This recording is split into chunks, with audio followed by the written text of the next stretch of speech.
the shuffle. That's the tagline for Mindful Tarot, live the shuffle.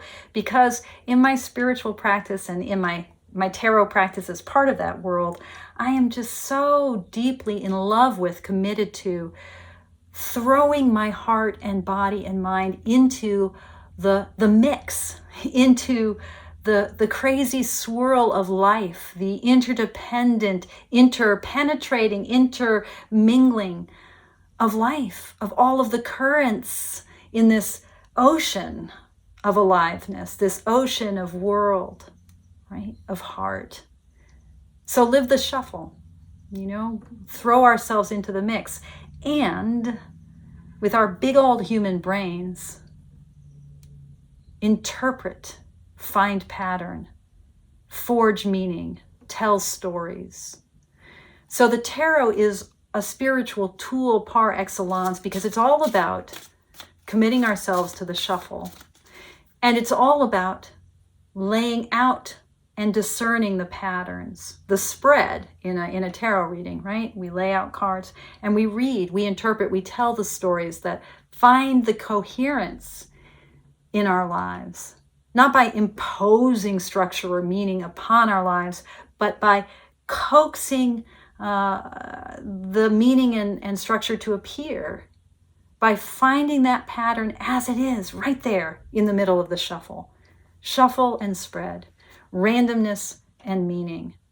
That's what spiritual practice is always grappling with, and that's what a divinatory spiritual practice like the tarot is quite explicitly all about.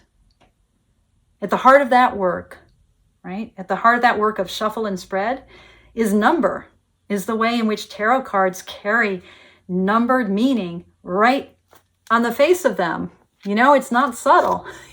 These cards have numerical values printed right on them, by and large, right? And there's 78 of them, and in a spread, we pour out a certain number of them. So this month, June 2022, I've been inviting us to think about how number and spread work in our reading of tarot. And I've particularly been inviting us to think about spreads, tarot spreads, as embodying the logic, the archetypal logic of number as we find it in the tarot. That if we're doing a 2-card spread, well, that 2-card spread is going to embody the truth about two-ness that the tarot is also teaching us about. And if we're doing a 3-card spread, let's build into our 3-card spread the understanding of 3-ness that the tarot invites us to explore. So I've been saying, as I've been thinking about spreads with you all, I've been saying again and again, let's let the tarot itself teach us about number and help us build our spreads on the basis of that teaching. It's all right there in the cards. Now, just the other day, someone in my Mindful Tarot community was asking for references about numerology. I was talking about number and they were saying, well, is there a good, I see so much different stuff about numerology out there. What's a good reference point?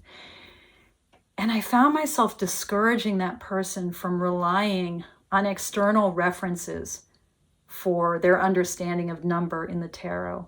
Instead, I said, look at the cards. It's all there in the cards. Number and the ways in which the tarot embodies the meaning of number, the archetype of number, it's really different from other systems, if we can even call it that, other systems of thought that have affected the evolution of the tarot. So let's think about astrology for a moment. I can't intuit the meaning of astrology from looking at tarot cards, even if the cards carry sigils and symbols and direct references to astrological meanings, because astrology is a separate history of learning with century upon century of authors and study and knowledge and teaching. And I can study astrology without ever picking up a tarot deck. And I can pick up a tarot deck without ever studying astrology. Astrology is a pattern of meaning that we might bring to bear on tarot decks. And in fact, that's one of the things that the French occultists and the English occultists in the 18th and 19th centuries did. One of the layerings of interpretation that have shaped the modern esoteric tarot. But number Even if we try to talk about numerology and different authors over the centuries talking about number is really different. It's not a system of meaning that has been elaborated in the way astrology or alchemy or Kabbalah has been. Instead, number and what we intuitively understand about number, it's literally carried in our bodies as natural beings living in a world that has ups and downs because we have gravitation, that has bilateral symmetry in almost every organic form, right? This side and the other side. A world that has the kind of emergence of a human hand over the course of evolutionary time, right? With its 4 fingers and its all-important 5th opposable thumb. Living in that kind of world, we carry knowledge about number right in our bones and our sinews. And that knowledge, that intuitive understanding about number, it's something that gets baked into systems like astrology and Kabbalah with regularity. But numerology is not a standalone system of thought on its own. That said, the history of Western thought relates to philosophies that tie into number understanding and the history of mathematics, whether we think about sacred geometry and its relationship to notions of proportion and numerical harmony, or music theory and the way in which it too is about proportion and ratio. Or if we think about things like the emergence of physics and the way it invites us to use mathematics to understand the structure of the universe. Systems of thought embed number into them, but number is not itself a system of thought. Does this make sense? This is stuff I'm trying to find a good way to grasp my own native understanding of this. But I guess I just come back to our hands and our ability to count, which seems to be something that human animals are able to do as early as a few months. Our number sense seems to be something we're born with. It's not a system of thought that evolves through the academy or through occult society. Number is something that seems to be carried in our bones, just like the capacity for building language is. Number, after all, is its own language. Okay, with that said, deep encouragement to understand number through what you already understand, right? You don't need anyone to tell you that 1 is a number that means unity or beginning. You know that. You don't need anyone to tell you that 2, that the archetypal meaning of 2 is something like duality or self and other or mother and child or any pairing or reflection or echo. You don't need someone to tell you that. And you don't need someone to tell you that 3 is a number that means growth or expansion or synthesis. You don't need anyone to tell you that. You know that. And the cards themselves, in their imagery, in their iconography, in their arrangement of parts, no matter what deck you're using or what lineage of tarot you're exploring, the cards will help you educate your intuition, will help you refine what you already know.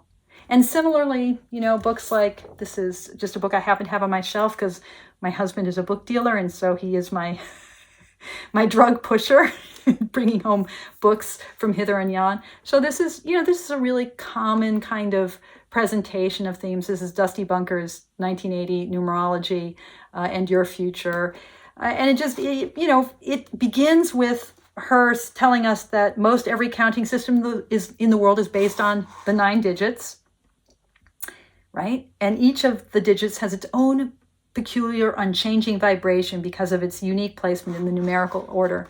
So Dusty brings up the notion of vibration, which reminds me of kind of the origins of numerical theory in the Greeks, talking about space and particularly about music, and finding out that different lengths of string produce different vibrations and have different harmonic relations with each other. And then she goes on to say a brief description of the numbers follows. 1, The beginning, a restlessness, the start of something new. 2, seeking companionship, peace, compromise. 3, expansion, growth, and creativity as a result of two entities coming together. 4, form built as a result of merger and expansion. 5, experience needed to deal with the new world of form. 6, love, balance, and harmony resulting from the experience of 5.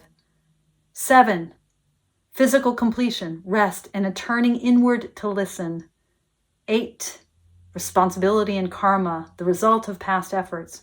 9, final completion, reward, ending, and transition.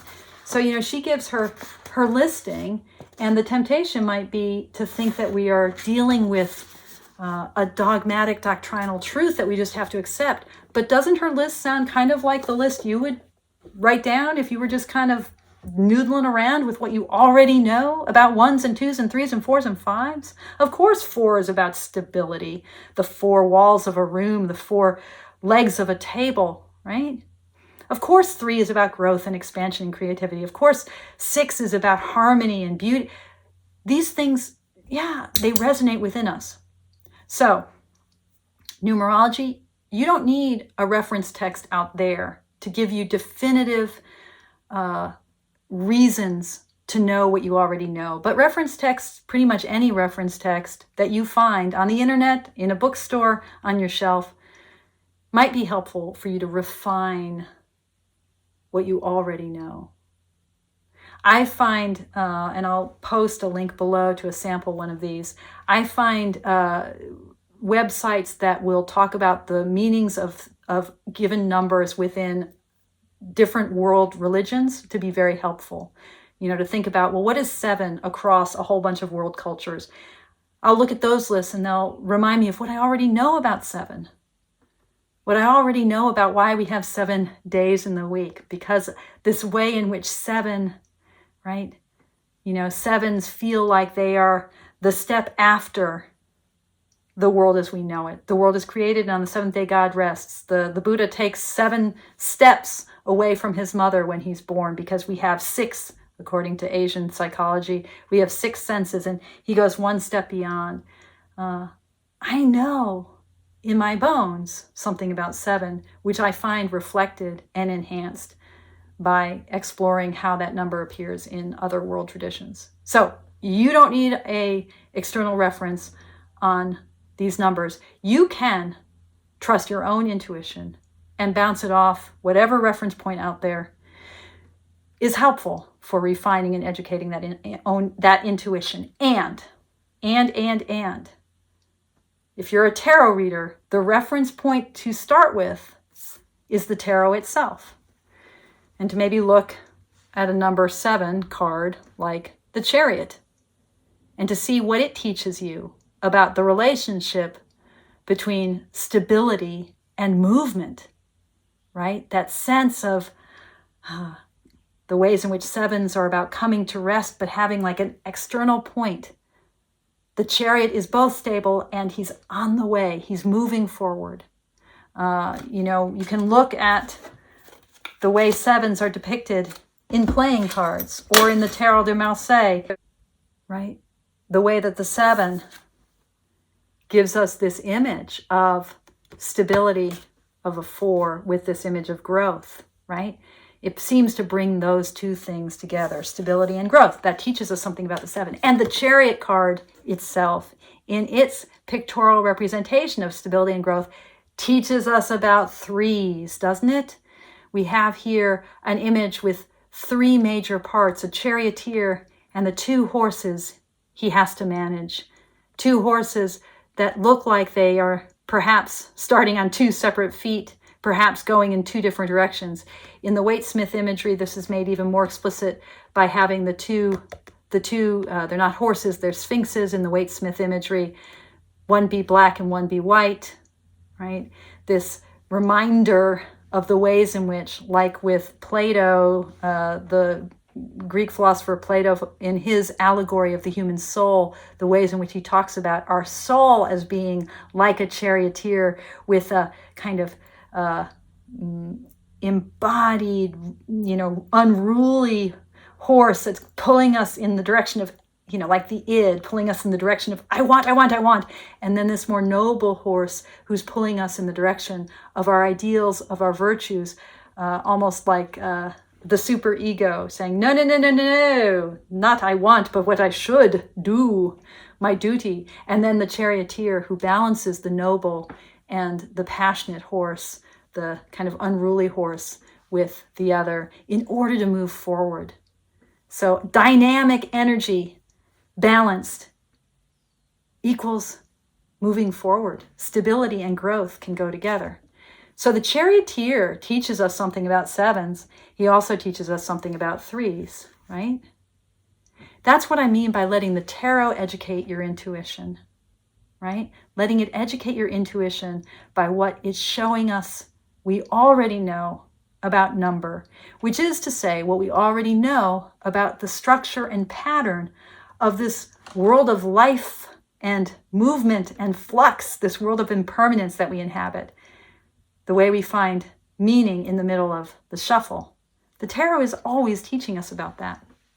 Okay, so we've talked in past videos about this. Hopefully some of this is repetition for some of you, and for those of you that it's not repetition, or for all of you, like, comment in the comments below. Let me know what doesn't make sense and what I could elaborate on or clarify, or ways that I'm just like way off base.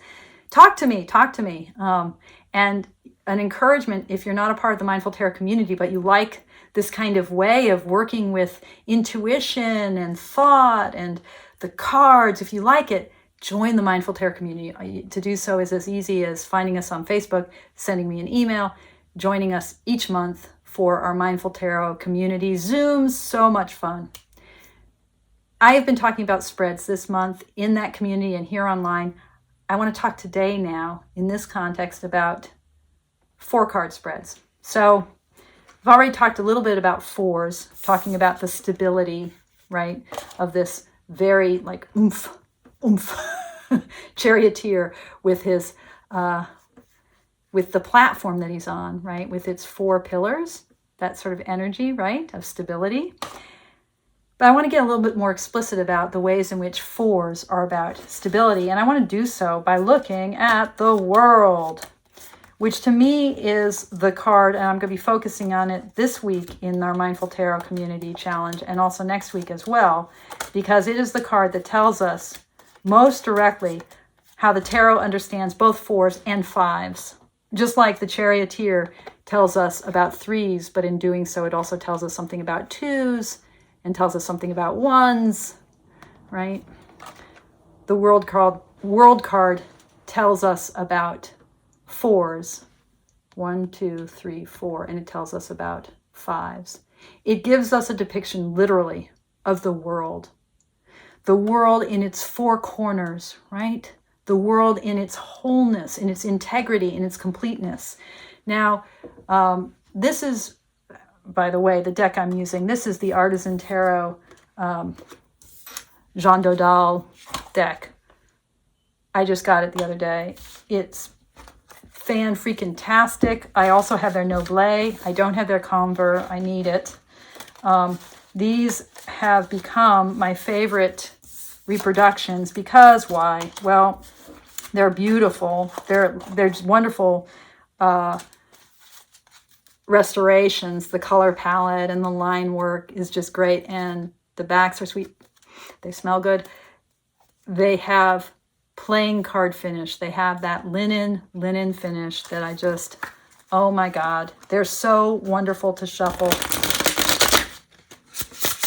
and to handle. They feel so durable and delicious and delightful. They want to be in my hands. They say, get me in your hands. And I just need to like give all my money to Artisan Tarot. So Artisan Tarot, if you're listening, I will give you all my money and you just give me all your decks and we will be very, very happy.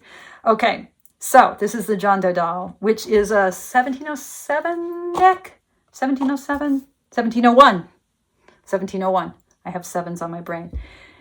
It is one of the earliest Marseille style decks. It's in the same kind of lineage of the Marseille as the Jean Noble, which is, I think, the earliest, 1650, the earliest surviving Marseille style deck. Not the earliest tarot deck by any stretch of the imagination, but that Marseille wood blocky feel to it, what we come to talk about as the Marseille. Let's talk about the world. This is another peculiarity of these early versions of the Marseille Tarot, in that we see this way in which the world figure, the center of the world figure, is Christ. And that makes sense because what's at the corners here are depictions of the four apostles, right? And the four elements, the eagle being air, the human being water, the bull being earth, and the lion, Leo, being fire, right? They also have an association early on in the Middle Ages, these four figures, which come to us through the language of Ezekiel, the prophet, and the language of Revelations, the book of Revelations, the image, the vision of the four-visaged figures of the four angels, the four beings, the tetramorphs, they're called, that the prophet Ezekiel sees and that come back in the apocalyptic vision of St. John in the Revelation, book of Revelations. These four figures also relate to the four Gospels. So this association with, I'm trying to remember I think Matthew, Mark, John, and Luke, but no, John must be the eagle. I can't remember. I'll figure it out and put it in somehow, put it here.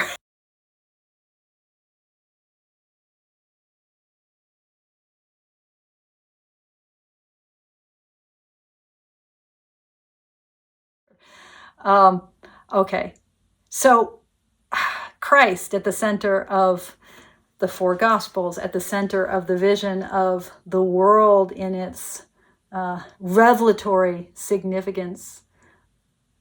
Christ at the center of the world, right? That makes sense for the world figure to be Christ. It transforms into a figure of a woman in later decks. But in this early deck, this reminder that we're really talking about the world in its fullest, most realized, most revealed form. And that world has four corners. That world has four elements. That world has four directions. That world has four faces. 444 as the number of world, the number of completion. So a fourfold reading, a reading with four positions, a spread that has four cards. This is going to be a spread that teaches us about the world. So when I do this spread, I have different versions of it. In some ways, some of you may know one of my oldest spreads, methods of reading that I've posted about online, my Tarot Pulse, which is a way of reading the cards to get at paradigm cards for the four suits and the four elements. That's a four card spread, right? Some of you may know my Mandala spread, which is a 5-card spread, but the 4 cards in it represent the 4 elements, or my world turning spread. Today, I want to do a version of my world spread that's really simple. So when I do this spread, I will think about, and there's different ways I've done this spread in the past, but I will think about the 4 elements in terms of a mandala, and just following here, where I'm really following is Jung and his teaching about the mandala as it comes to Western culture from Hindu practice primarily, but we see mandalic forms in all the world cultures. But Jung will talk about the mandala as embodying 4 cardinal points and talking about north as being related to the element of air, south as being related to the element of earth, east related to water, and west related to fire. So I will do a world spread that looks at those 4 elements in that arrangement. And when I usually lay this out, although the world card gives us the elements in the corner, I'm going to lay them out as a cross, thinking about mandalas.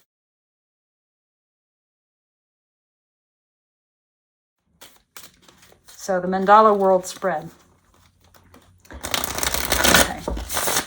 So we're going to start with shuffling. It all starts with the shuffle. Live the shuffle, folks. And we're going to pick, after we've shuffled long enough, one final cut. And I'm going to take the top card. Ooh, it's death. I'm not going to do reversals today just for ease, but, well, maybe I will. And I'm going to take the bottom card. Oh, they may all be upside down. So, all right, we're not going to do reversals today. So Death and the Hermit is my north and my south. And now I'm going to shuffle again, and I'm going to go through the deck one at a time until I find the World. And I'm going to take the card above the World and the card below the World as my east and my west. And the thinking here is that east and west are really like the way the world revolves, the movement that I'm finding in this spread. Whereas north and south are kind of my axis, like what is holding me here. Okay, Wheel of Fortune, still haven't come to the World.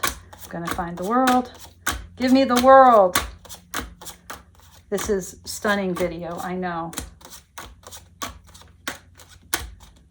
Okay, so before the Three of Wands, then I had the World, and after, oh, okay, the Knight of Coins. So here's my World. I'm thinking about the ways in which my world, what gives my world its access, the way my world is turning, sort of what is at the heart of this world is this movement of transformation that I'm in the midst of right now.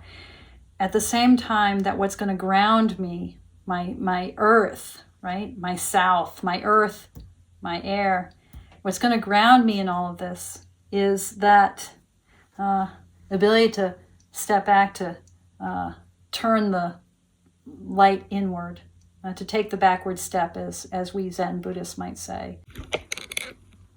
And in taking that backward step, the way I find the inner illumination that helps me work with this energy, right? The energy of that kind of relentless cutting down. I'm about to head into July, which is my tower month this year.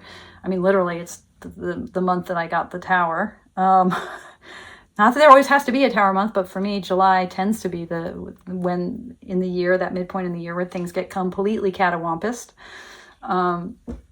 So dealing with that energy, I need this grounding of this hermit. I need that light. But, then when I think about how my world is moving, that sense of this kind of, this opening and exploration, the way in which the Three of Wands, and here in the Marseille imagery, you don't so much have a sense of opening as you might in other lineages and Waite-Smith decks, where there's really that sense of embarkation and going through a portal. But here you have a meeting, a kind of a consequential meeting, this X with myself right in the middle of it, and this embracing X here of the flourishes. The Three of Wands is the expansion card par excellence, and it really is talking about meeting my fate, meeting my destiny, meeting this Dharma gate, as we Buddhists might say, meeting it square on, head on. And here is what I need to learn or what I am learning in trying to meet that destiny, the ways in which the Knight of Coins, the Knight of Pentacle, the fire of earth, in my ways of thinking about the court cards, he's teaching me about action. This is the side of me that's like, okay, how do you do this in an embodied and embedded way, in a grounded way? And I think this whole 4-card spread, this Mandala world spread, is saying, This is your grounding. This is the fire that you're going to inhabit, because remember, this position in the spread, east to west, is the position of fire. The fire that you're going to embody is the fire of earth. That's your answer, Esty. That's your answer, Esther. Grounded in the earth, finding your wandsy, batansy energy there in this anchoring, in this guy who I don't always inhabit my hermit self. I don't always live in that archetypal place, but I need to. And I say I don't always do this. And, you know, I'm a Zen Buddhist mindfulness teacher. So if anyone should be able to do this, it should be me. But this is fucking hard. Yeah, holding that lantern up, turning the light in, allowing the inner illumination to ground you, finding your anchor, dropping anchor right here in what the self knows. Yeah, allowing yourself to go deep. Allowing yourself to find some quiet. So that's my world spread, folks. Yeah, there you have it. Okay. Thanks for sharing with me. And as always, thank you for your practice. Toodaloo.